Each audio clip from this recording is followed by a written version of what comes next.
Hello and welcome everyone. Today I would like to talk about the field of cardiovascular perfusion. I recently started my master's degree in this field. I'd like to talk about the advantages, disadvantages, and a little bit about this field as a definition. Let's get started. First of all, what is a cardiovascular perfusion? Well, it's the field of medical knowledge that studies the extracorporeal circulation of blood outside the body.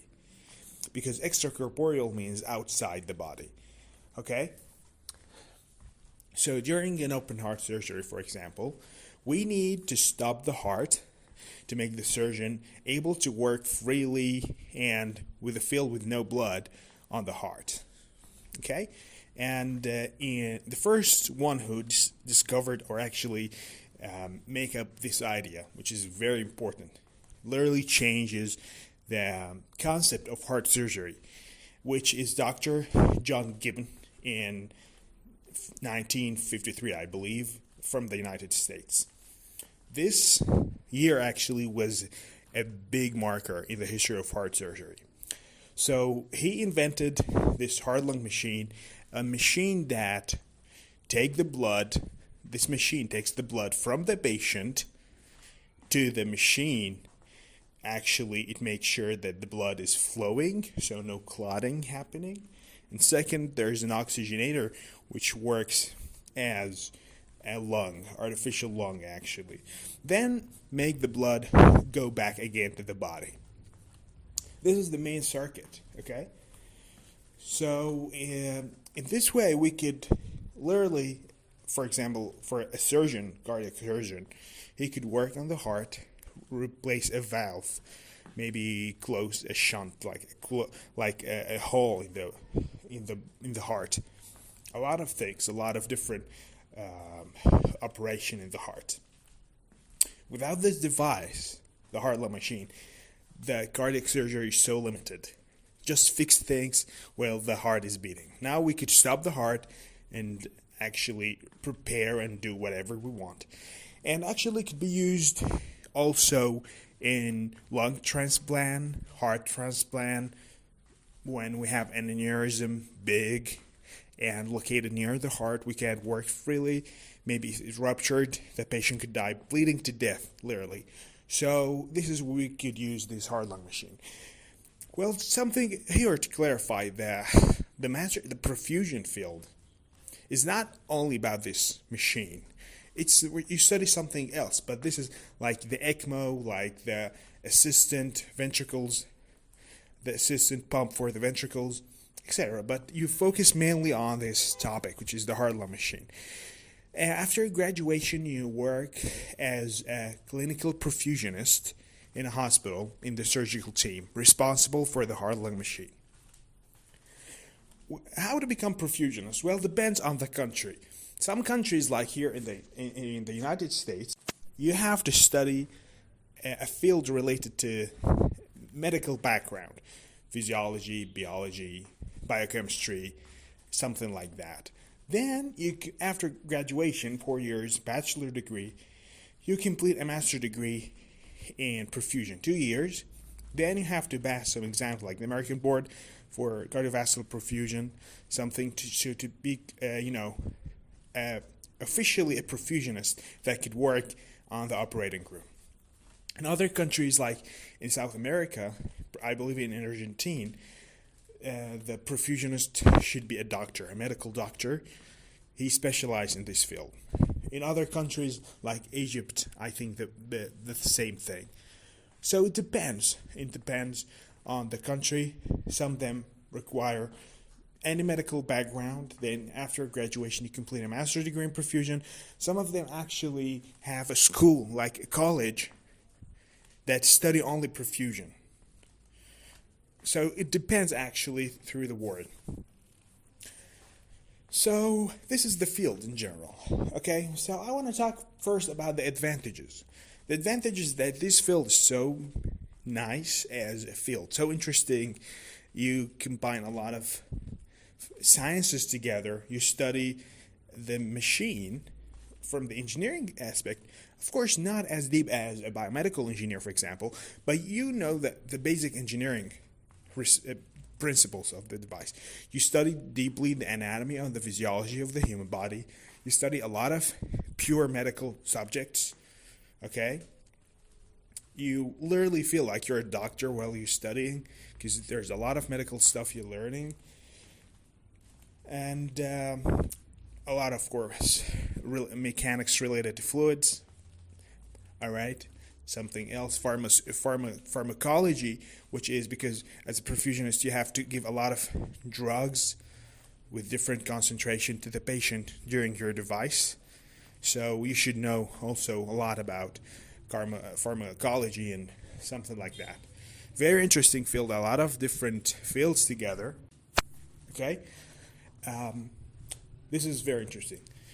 And secondly, you're so important. Without you, literally, an open heart surgery can't be done if it needs if it needs this device, heart-lung machine. So, literally, without you, the operation is not possible. No matter how the surgeon was good, he can't do his surgery without you. Okay? So, you're important. You make life or death decision. Very, very, very promising field. So this is the advantages so far. Disadvantages. First of all, it's boring during the operation. Could be boring actually. It depends on the person, because the operation is hard. Usually heart surgery about 3 to 6 hours. So you have to train yourself to sit and focus for 3 to 6 hours. Okay, continuously. Okay, there's no time to go drink, to go to the bathroom, to walk around. No, you have to sit for 3 to 6 hours continuously. Okay, this is disadvantage, especially for someone like me who likes to walk around. You should learn to come down and sit peacefully. Okay, and focus, of course. This is disadvantage for me. Second disadvantage could be something related to society. People in general don't know what is a perfusionist. So some of them think you're a doctor, some of them think you're a technician, some of them think you're, I don't know. None of them is correct. You're not a doctor unless you have a medical degree. You're not a technician, of course. You are a medical professional in cardiovascular perfusion. Simply, you're a perfusionist. It's a career. Like there's a pharmacist, like there's, I don't know what, there's something called perfusionist. So people don't know what you're doing. They sometimes misinterpret you as a technician, which is actually like not very cool, because you're not a technician. You're doing something very important and very critical, and without you, there's no operation. And you're not a doctor because you didn't study medicine. You're not an MD doctor, okay? But you study hard. You study at least 6 years, okay? At least. So this is disadvantage number 2. Disadvantage number 3, let's think about it. Well, that is too far. I'm trying to be, bring balance. I think I mentioned 2 advantages. Now I also mentioned 2 disadvantages. The salaries salaries are good. Depends on the country, to be honest. Depends on the country. In the United States, well paid. Depends on the country, actually. The numbers of perfusionists are so rare. So this is better if you want to looking for a job. But at the same time, the heart centers are also not very common. But in general, it's a rare field, and you could easily find a job, especially if you were a good perfusionist. Now, I want to talk about my personal experience. I'm a biomedical engineer. Now I'm completing my master in cardiovascular perfusion. This is actually was a problem, because I am a biomedical engineer. Now I'm going to this field. So, you feel like as an engineer, you are a free eagle. You fly whatever you want. You are an engineer. You're so important, right? People respect engineers in general. But then you find yourself working something more technical, okay, or more limited, to be honest. Okay, it's very important. It's a medical field. It's not a joke, perfusion, but it's not as big as engineering or biomedical engineering. Okay, so and it doesn't. Of course, it's important to have a master's degree, but in my case, my degree as a biomedical engineer was already very high and very important. So I don't need to add value to it. This is what I think. So if you're looking to add values or to add position to yourself in society, you're not adding actually. You already have a better degree as a biomedical engineer, like in my case. But if you, of course, study something else, maybe, of course, it's could add value. But for someone like me, I already have a valid degree, okay? So, of course, and rarely you see someone, for example, talks about this field, either internet or on YouTube. You see some videos, actually. I saw a video about anesthesia doctor from the United States. He actually made very good videos about this field with his friend, a perfusionist. But still, the content is limited about this field. So that is actually my experience. There's a lot of books if you want to study this field to take an idea about. Like there's a book called Extracorporeal Circulation, Practice and Theory.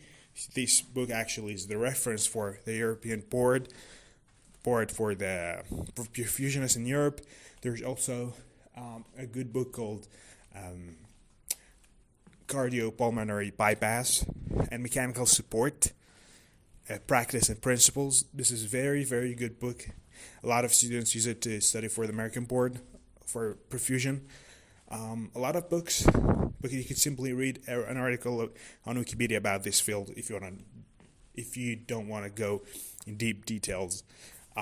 Thank you. That was actually my view, and goodbye.